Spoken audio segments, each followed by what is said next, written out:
So, first of all, congratulations, America. You survived July. You remember July, right? Joe Biden announced he wouldn't run again. A woman of color became the nominee of a major party. Someone tried and failed to kill Donald Trump. Trump picked J.D. Vance to be his running mate. And meanwhile, Joe Biden, who was written off as a political force, somehow managed one of the most complicated prisoner swaps in history, the result of which is that our Wall Street Journal colleague, Evan Gershkovich, is now free. Joining me tonight to discuss all of this and more, Ann Applebaum is my colleague and a staff writer at The Atlantic. She's also the author of the new bestseller, Autocracy, Inc., The Dictators Who Want to Run the World. Elizabeth Bumiller is the Washington bureau chief for The New York Times. Steve Inskeep is a co-host of NPR's Morning Edition and the author of Differ We Must. And Vivian Salama is a national political reporter at the Wall Street Journal. Welcome all. Vivian, let me start with you. It's a great week at the Wall Street Journal. Tell us how it feels. I mean, every emotion that you can imagine all at once. Obviously, we are beaming. I saw his parents yesterday. I saw his sister and brother-in-law. And to see after a year and a half of such a weight that was on them lifted, they were smiling from ear to ear. We all were. I mean, cheers, celebrations. Evan is finally free. He never should have been behind bars in Russia in the first place. And that comes with a little bit of frustration for us that just never should have happened. Right. But at this point, we're looking forward. We want him to be well. We're happy that he's free, and we wish him the best. He's a kind of a stone-cold reporter. He asked Putin in an official document for an interview as he was being taken out of Russia, correct? Part of the sham protocol as he was leaving was to request clemency directly to Vladimir Putin. And so in that request, he did ask for an interview. And today, the spokesman for the Kremlin responded and said that it is under consideration. Okay. So there you go. Mind you, I don't think they would even entertain the idea publicly if they thought he was guilty for a second. But yeah, they got to get their story straight. Either he's a spy or a journalist. Obviously. But Evan is free, and that's what matters. Yeah. So. And could you talk a little bit about the geopolitical implications of this? I mean, obviously, all Americans are excited about the release of Evan, the other two Americans, plus a group of Russian dissidents. But, Putin got a reward for essentially kidnapping, among others, an American journalist. I mean, there's a dark cloud here. There's a dark cloud. I mean, it's in a way there were two things going on. There was the moral imperative to release Evan, to release the Russian dissidents, and on the other hand, there's this moral hazard.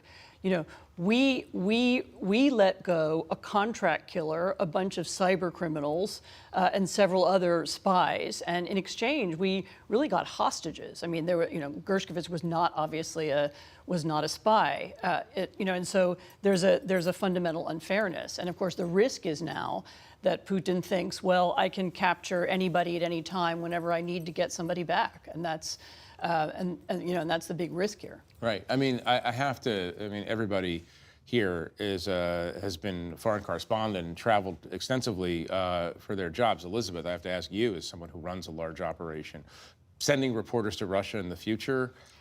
No, we don't do that. Our Moscow bureau chief is in Berlin. Right.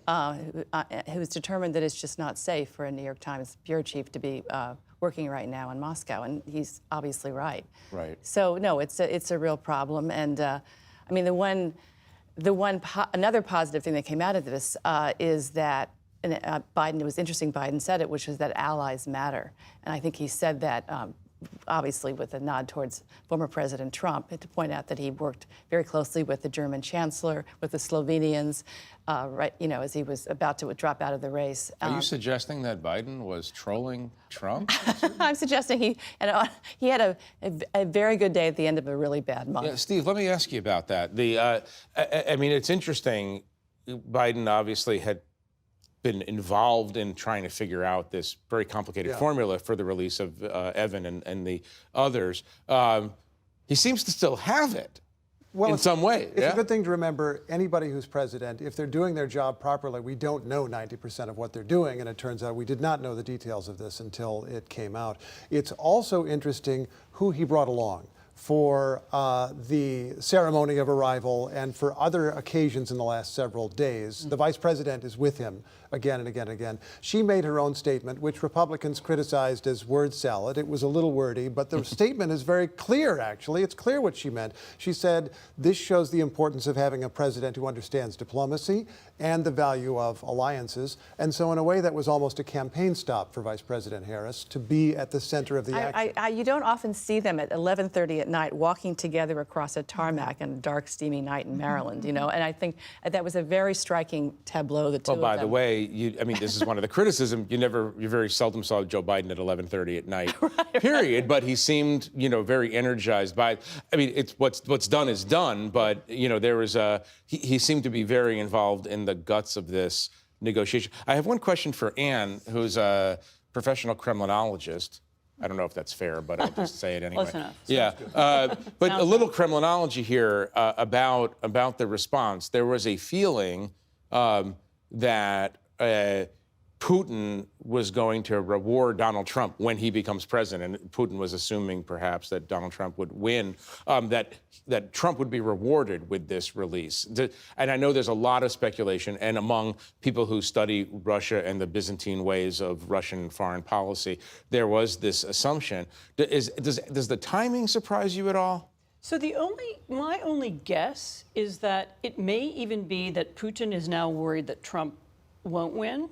And I think he really wanted his contract killer, this guy Krasikov, who was in Germany. He wanted him back. Tell us what he did. And he murdered. It was a Chechen dissident, in cold blood, in the middle of the day, in the middle of Berlin. And was caught immediately. Right. And Putin really wants him back because he's one of the top secret police agents. He had sort of an honor guard at his That's arrival. Right. No, he really wanted him back. It's thought that he has some older connection with him, that he knew him from his KGB days, and he really wanted him back. And it may be that, and the only way, by the way, he got him back was because Biden convinced Scholz to release him. So the German chancellor had to make the decision to release him. And originally the Germans didn't want to do it because, the guy was a murderer. He murdered someone in the middle of the German capital, and they didn't want to let him go. And so I think it was maybe the fear that if Trump won, that Scholz wouldn't release him. So I think a lot of this was about him and this one particular person who he wanted back. And the rest of it is just sort of making other people happy and making the Germans. There were a bunch of Germans who were released too. Right. It's fascinating because come back to this point about allies. I think when Vice President Harris said that, I think that was top of mind. The idea that what Joe Biden did was work the phones intensely with other foreign leaders in a way that those of us who've covered the first Trump administration would find unlikely. Well, he did call Ukraine, remember. Just keep in mind. There was a perfect phone call. I think that was the so-called perfect phone call. Let's move to the behavior of another autocracy. I'm going to stay on the theme because of Anne's book. Iran is threatening very openly to seek vengeance on Israel. There's this expectation that some large-scale action is going to happen sometime soon. The Defense Department just announced that America are moving more assets to the region, defensive shields over Israel, et cetera. I'm curious to know if you all think that this is the moment when things spin even more out of control in the Middle East. I mean, Steve, you've been to Iran many times. A number of times. At a minimum, things get closer to spinning out of control. I have a memory of being actually at an earlier version of this table months ago, and we discussed this. We discussed how it was not in Iran's interest, as Iran saw it, to go into a wider war, and it seemed they would avoid it as long as they could. Nevertheless, they have been struck in this way. Israel killed Ismail Haniyeh, who we should remember was the political leader of Hamas, widely regarded as a terrorist group, but they killed him in Tehran at a particularly embarrassing moment. To make a point. To make a point, perhaps, but in any case, to kill him, and leaving Iran with no choice, really, but to respond in some way. Well, there's always a choice. From the Iranian point of view. Right. And so the question is, if Iran still sees it in their interest not to engage in a much wider war with Israel, can they find some way to respond, as they have in some other recent incidents, that fall just a little bit short of an utter conflict. That was the that's the expectation right now of national security officials in the United States. But nonetheless, the Pentagon is moving combat aircraft and warships into the region in preparation to perhaps do what happened, but maybe more so than happened in April. Yeah, this is round two of the missile. When there were all these drones and the U.S. and the Britain and other allies shot them down. Jordan, Saudi Arabia, all were involved. But it's important to also remember that this comes at a moment where the U.S. has been trying to broker a ceasefire agreement. Hania was in a large way involved in those talks, as is Netanyahu and just Hamas in general. And to have this happen at this moment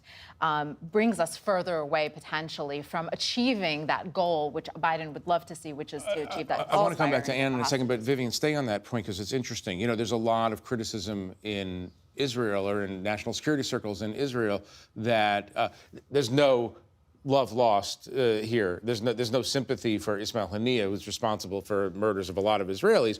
But there is a belief among Netanyahu's many critics that he is trying to, for personal and political reasons, extend the war, and he's not paying attention to the hostages. There's more than 100 Israelis still being held hostage in Hamas. Do you have any insight into the salience of this kind of idea that Netanyahu did this very much on purpose in order to slow this down and get the confrontation with Iran that may be coming? I certainly can't read Netanyahu's mind, but I can tell you that numerous U.S. officials who I've spoken to have speculated that that is his intention. Obviously, he has a lot of political battles at home that prolonging any kind of conflict might put off kind of him ultimately having to face the music. But at the same time, you have this tit for tat that continues with Iran and Lebanon and Israel. And whether or not it escalates into a full-blown war, a lot of these parties don't necessarily want it to. But ultimately, what it does do is delay a ceasefire. Biden himself said at Andrews, at Joint Base Andrews last night when the hostages were coming back, he was asked by the pool of reporters, how does this affect the negotiations, this assassination? He goes, it doesn't help. And it was like, it was a quick sentence full of meaning. He's been through it a lot. Right. If I can add one other little piece of the story that's fairly new, is there is beginning to be evidence that the Russians are beginning to help the Iranians with new kinds of weapons. These Iranian drones that are going to Russia are being, to use in the war in Ukraine, are being remade and remodeled and possibly sent back to Iran. So it could be that if the Iranians are bolder than they used to be, it could be because they have more allies than they used to. What a convenient way for me to introduce the main topic of this book, Autocracy. The theory of which is that you are looking at a tacit alliance of China, Russia, North Korea, Iran, for starters. Talk about the risk here that if the U.S., let's say, in the coming hours, days, has to come in the defense of Israel and maybe Jordan as well if Iran is firing rockets and does something kinetic, as they say, against Iran. Does that bring the U.S. closer into an open confrontation even with Russia or other elements of this autocratic alliance? It's a network. It's not an alliance. Not an alliance. It's a Explain network. the difference. They don't have anything in common ideologically. So this is theocratic Iran and communist China and nationalist Russia, and they don't have a special room where they meet and make decisions. They just cooperate when it's in their interests at particular moments. And right now, Russia is very interested in confronting the U.S. and challenging the U.S. wherever it can because of the war in Ukraine. So you say it's not an alliance, but it sounds like Russia would benefit from having Iran act as a proxy. Yes, of course. Okay, so but you're saying that the coordination is looser than we think. They didn't sign a treaty somewhere where it says, like the NATO treaty, I will help you in case of X. But are they interested in the U.S. being dragged into a war in the Middle East? Yes, they are. Right. Anything to drag America into any bad situation. Anything that will keep them away from helping Ukraine. And one more question for you before we turn to domestic politics. On this question of the next hours, Lloyd Austin very publicly is moving American assets closer to where a fight could take place. Is Iran deterrable? I mean, is this the sort of action that would cause a rational or semi-rational autocratic regime to say, you know what? Biden seems upset. Maybe I'm not going to go do the thing I'm going to do. I mean, I can't read their minds either, but I mean, yeah, they. I wish you all could read minds. I know, I Make can too. Yeah, I can read Netanyahu's mind. I don't Yeah, know. yeah. Make it a more exciting show, right? We can all just mind read. No, I mean, but yeah, I mean, the idea in all these cases is to raise the cost, raise the cost for them, make them think about it harder. That's what we didn't do, by the way, in 2022 in the run-up to the war in Ukraine. We didn't, the Ukrainians weren't sufficiently armed. Right. And I mean, I think that was a lesson that in each of these That cases, was also a problem of the Ukrainians not believing American warnings that Russia was going to. Also. But right, the pathway was open, I guess.